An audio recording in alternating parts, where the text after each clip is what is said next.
YCP కార్యాలయంలో Nagari MLA రోజా మాట్లాడుతూ ఉన్నారు. ఆ లైవ్ చూద్దాం. అవసరం లేదు, ఫోన్ కొడితే 3 నిమిషాల్లో వస్తాను, తప్పు చేసిన వాడి తాట తీస్తాను అని చెప్పి చాలా అద్భుతంగా చేశారు.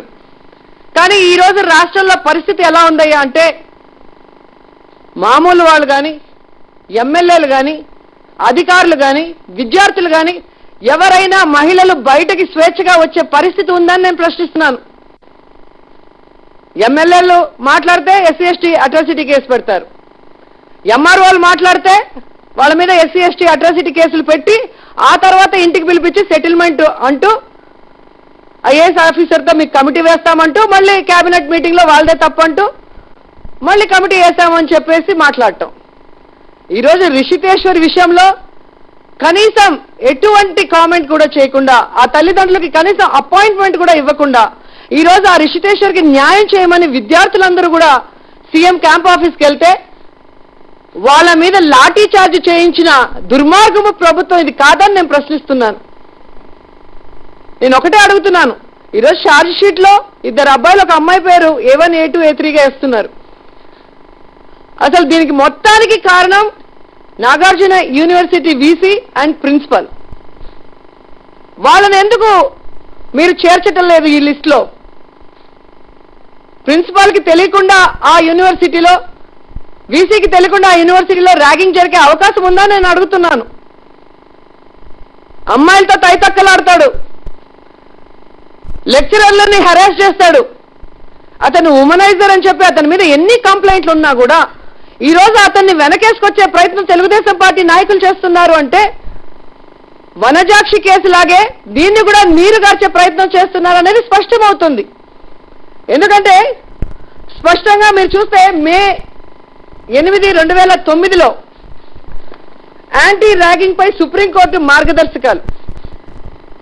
ఈ ర్యాగింగ్ వల్ల అమాయకమైన విద్యార్థుల జీవితాలను నాశనం కాకూడదు కాబట్టి ఈ ర్యాగింగ్ అనే భూతం నుంచి ఆ విద్యార్థుల్ని కాపాడడం కోసం మార్గదర్శకాల్ని వాళ్ళందరూ కూడా మనకు చెప్పడం జరిగింది. ప్రతి కాలేజ్లో, ప్రతి యూనివర్సిటీలో మీరు చూస్తే యాంటీ ర్యాగింగ్ కమిటీలు వేయాలి, యాంటీ ర్యాగింగ్ స్క్వాడ్లు పెట్టేసి నిఘా పెట్టాలి. హాస్టల్లో వార్డన్లు 24 అవర్స్ అక్కడే అందుబాటులో ఉండాలి. అలాగే మీరు చూస్తే యూనివర్సిటీ కళాశాలల క్యాంపస్, అవుట్ సైడ్ క్యాంపస్ లో ఉండే విద్యార్థుల వివరాలని పోలీసులు సేకరించాలి. అవుట్ సైడ్ హాస్టల్స్ కి పోలీసులు అనుమతి ఇవ్వాలి. జూనియర్ల ప్రవేశాలతోనే లెక్చరర్లు యాంటీ ర్యాగింగ్ పై సీనియర్లకి కౌన్సిలింగ్ ఇవ్వాలి. విద్యార్థులందరినీ కూడా ఉద్దేశించి ప్రిన్సిపల్ గారు ఈ ర్యాగింగ్ వల్ల జరిగే అనర్థాల గురించి కాలేజ్ ఓపెన్ అయిన రోజే చెప్పాలని ఇన్ని విషయాలు ఉన్నాయి.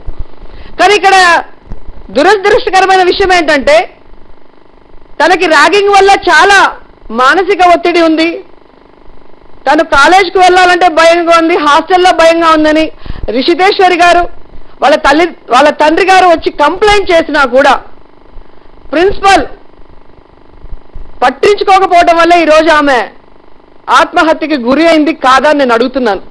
నిజంగా ఈ జడ్జిమెంట్ ప్రకారం చూస్తే తల్లిదండ్రులు కానీ, విద్యార్థులు కానీ, విద్యార్థికి సంబంధించిన ఎవరైనా కూడా ర్యాగింగ్ జరిగిందని కంప్లైంట్ ఇస్తే వెంటనే ప్రిన్సిపాల్ గారు కానీ, వీసీ కానీ పోలీసులకి దాన్ని ఇన్ఫార్మ్ చేయాలి, దాని మీద యాక్షన్ తీసుకోవాలి.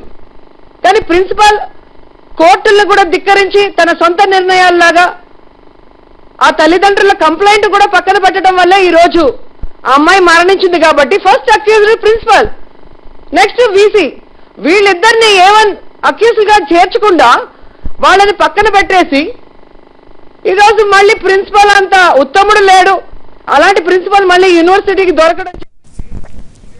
రిషితేశ్వరి ఘటనపై ప్రభుత్వాన్ని నిలదీస్తూ ఉన్నారు రోజా. ఇక ఇవి ఇప్పటి వరకు ఉన్న అప్డేట్స్.